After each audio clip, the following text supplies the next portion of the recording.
Welcome back, dear children.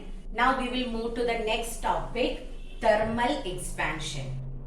Already we have learned that all substances expands on heating and contracts on cooling, isn't it? So it's a general concept. When you heat a substance, it expands, and when you cool a substance, it contracts, isn't it? All the substances expands on heating and contracts on cooling. Now, here we will be considering about expansion because our topic is thermal expansion.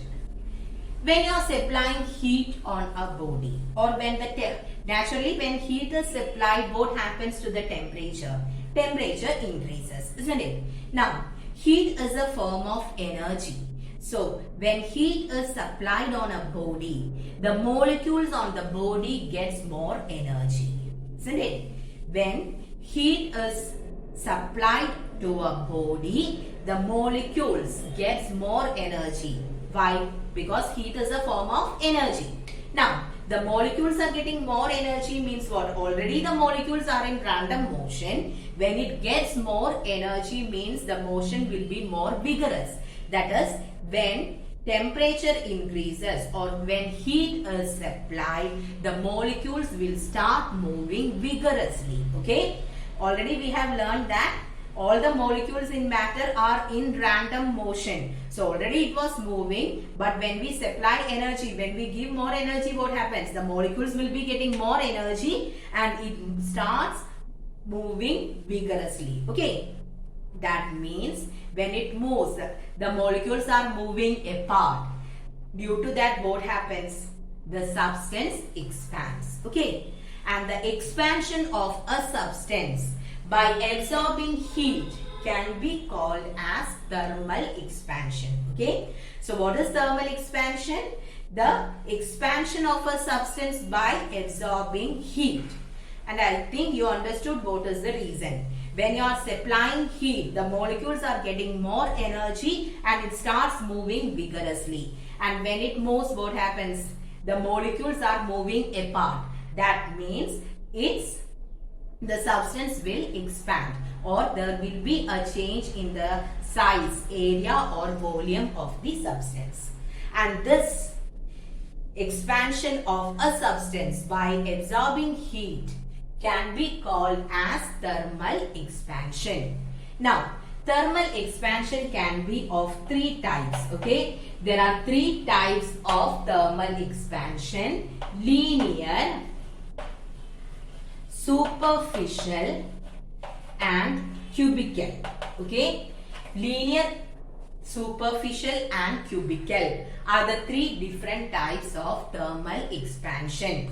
When you are applying heat on a body and if the length of the body increases, we will call it as linear expansion. Okay, if the length of the body increases, that will be linear expansion.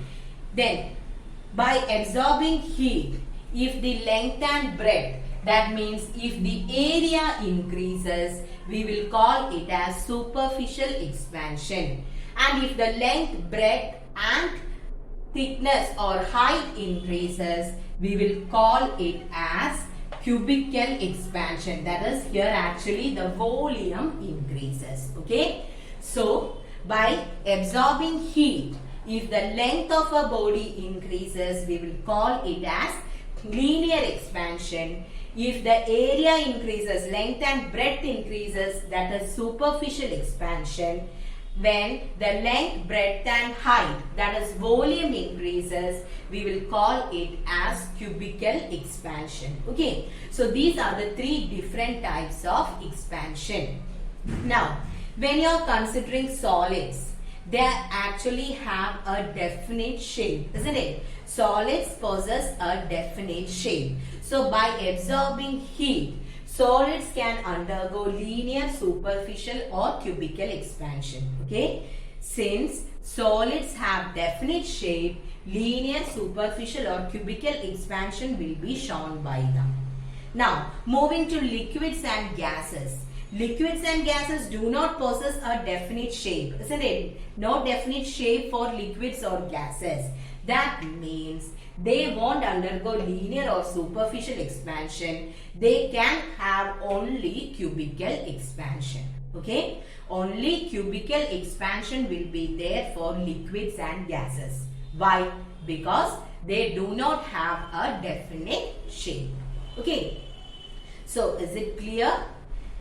The expansion of a substance by absorbing heat is known as thermal expansion.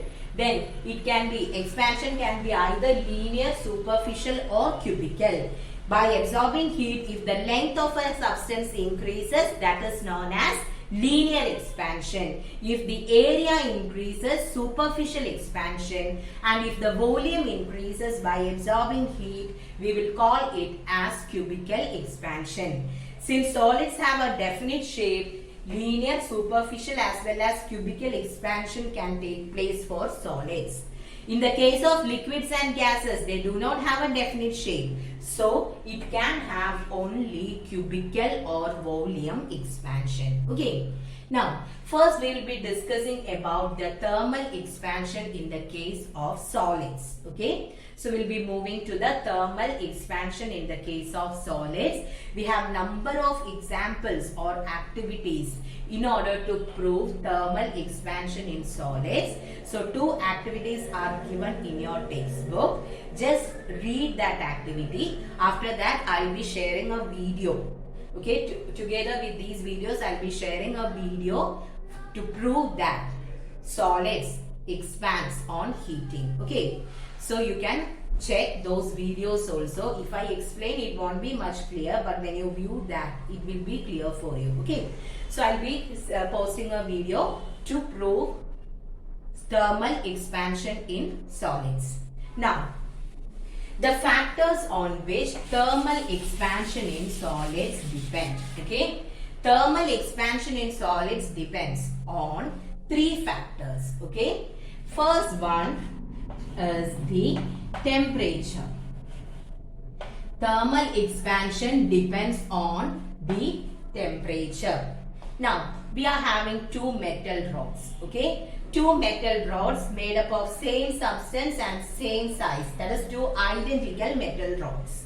2 identical metal rods means its size or shape will be same and it will be made up of same material. Now, for the first substance or metal rod A, let it be A and B. For A, I have supplied 10 degree of Celsius of heat, and for B, I have supplied more heat. Let the temperature be 20 degrees Celsius. Okay. And which one will show more expansion? Expansion will be more for B because there I have given more heat. Okay. So, more the heat given, more will be the temperature. So, if the temperature is more, that means the expansion shown will be more. Okay. So, once again, thermal expansion depends on the temperature. If higher the temperature, higher will be the expansion. If you are keeping an object at 10 degrees Celsius and another object at 20 degrees Celsius, both are identical objects. The second one with 20 degrees Celsius will show more thermal expansion. Okay. Now, second one is the nature. Okay, we will consider the nature.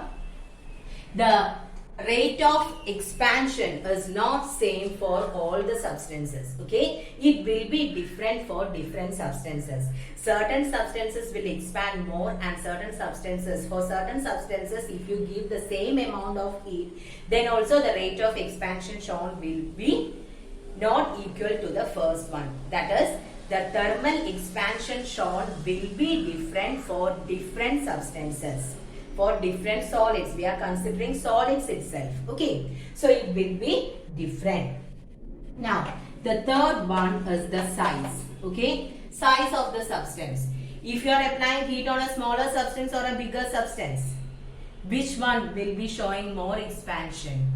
Expansion will be more on the bigger substance. Okay, when the size increases, if you are supplying the same heat, then also the rate of expansion shown will be more. Okay, why? If it is a big substance, bigger one means more molecules are there to move. If you are considering a smaller object, only few molecules are there to expand. If the if the size of the substance increases, more molecules are there to move, isn't it? So rate of expansion will be more. So these 3 points are also very important. The factors on which thermal expansion of solids depend. It depends on 3 factors: temperature, nature and size. If more temperature is given, the expansion rate will be more. Then nature, different substances will be having different rates of expansion. Size, greater the size of an object, greater will be the expansion. Okay, so is it clear about the factors on which rate of expansion depend? Okay, and now comes about the applications of thermal expansion in solids. So that also I will be giving a video. Okay, then it will be clear. On your day-to-day life, there are many applications of thermal expansion of solids. So I'll post a video which explains the applications of thermal expansion. Clear? Now please take the textbook about the homework questions. Take page number 95.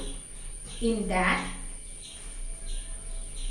answer in detail question number 2, then question number 5. Answer in detail question number 2 and question number 5. So in the last video I have given 5 questions, here 2 more. Total 7 questions. Okay. So write the question answers. Then I told you I'll be posting one more video. So just go through the video. Then you will get an idea about the thermal expansion. Okay. So thank you children.